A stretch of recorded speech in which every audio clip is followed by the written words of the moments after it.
नमो नारायण।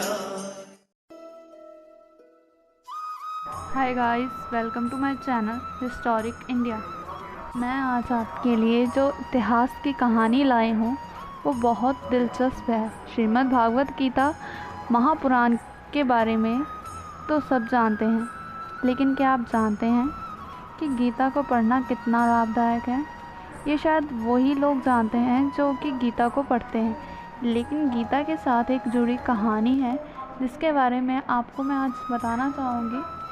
कहते हैं जब माता लक्ष्मी जी और श्री विष्णु जी क्षीर सागर में शेषनाग की शैया पे विश्राम कर रहे होते हैं, तो माता लक्ष्मी जी श्री विष्णु जी से पूछती हैं कि वो तो तीनों लोकों के स्वामी हैं और इस जगत के पालन करता है, फिर भी वह इन सब में रुचि ना लेकर क्षीर सागर में निद्रा क्यों ले रहे हैं।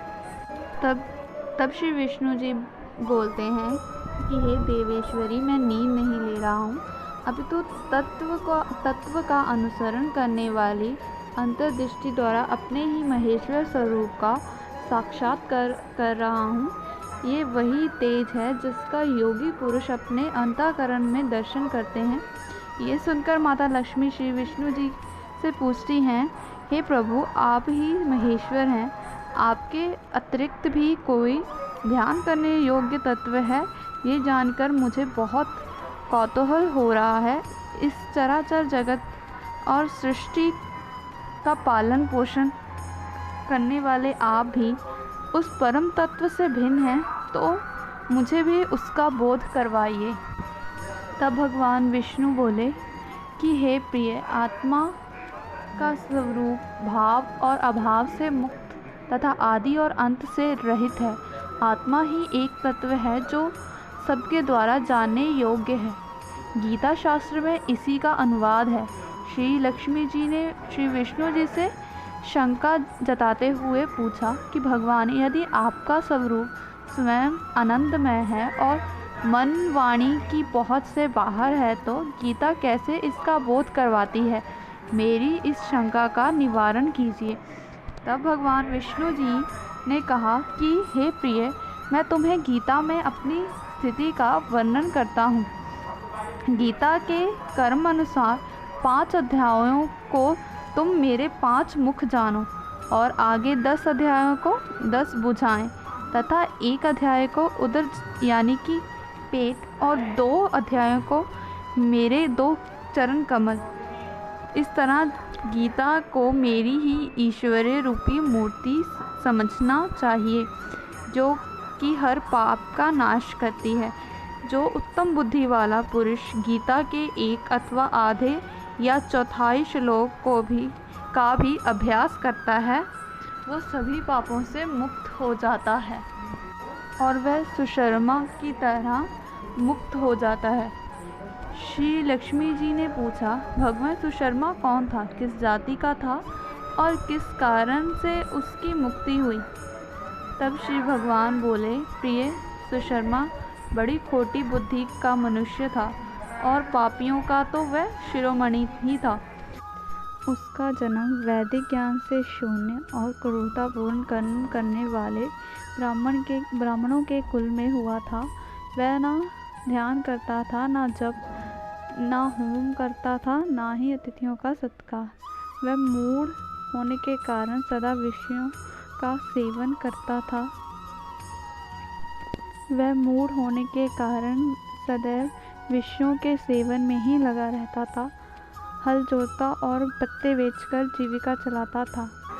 उसे मदिरा पीने की आदत थी तथा वह मांस भी खाया करता था। इस प्रकार उसने अपने जीवन का दीर्घ काल व्यतीत कर दिया। एक दिन मूढ़ बुद्धि सुशर्मा पत्ते लाने के लिए किसी ऋषि की वाटिका में घूम रहा था। इसी बीच में काल रूपी धारी काले सांप ने उसे डस लिया। सुशर्मा की मृत्यु हो गई। तदंतरण वह अनेक नरकों में जा वहाँ की यातनाएं भोग कर मृत्युलोक में लौट आया और वहाँ बोझ ढोने वाला बैल हुआ। उस समय किसी पंगु ने अपने जीवन को आराम से व्यतीत करने के लिए उसे खरीद लिया। बैल ने अपनी पीठ पर पंगु का भार ढोते हुए बड़े कष्ट से 7-8 वर्ष बिताए।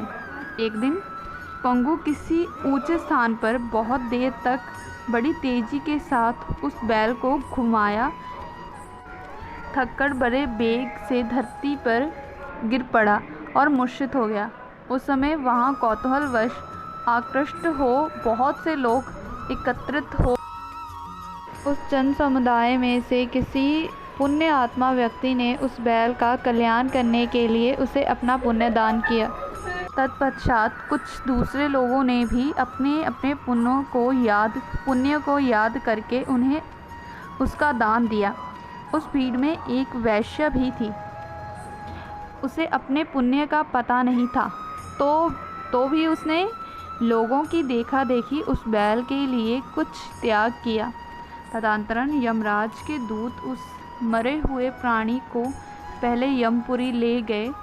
वहाँ वह विचार कर रहे थे कि वैश्या के दिए हुए पुण्य से वह पुण्यवान हो गया है, उसे छोड़ दिया गया।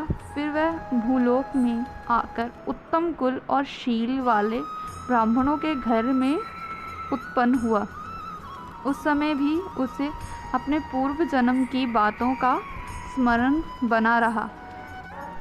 बहुत दिनों के बाद अपने ज्ञान को दूर करने वाले कल्याण तत्व का जिज्ञासु होकर वह उस वैश्या के पास गया और उससे दान की बात बतलाते हुए उसने पूछा, तुमने कौन सा पुण्य दान किया था?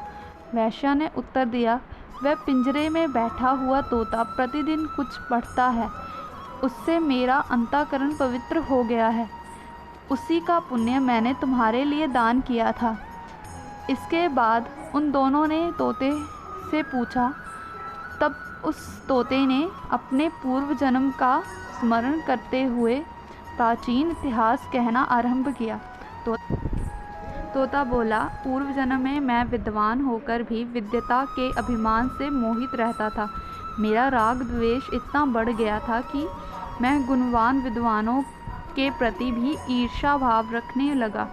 फिर समय अनुसार मेरी मृत्यु हो गई और मैं अनेकों घृणित लोकों में भटकता फिरा। उसके बाद इस लोक में मैं आया।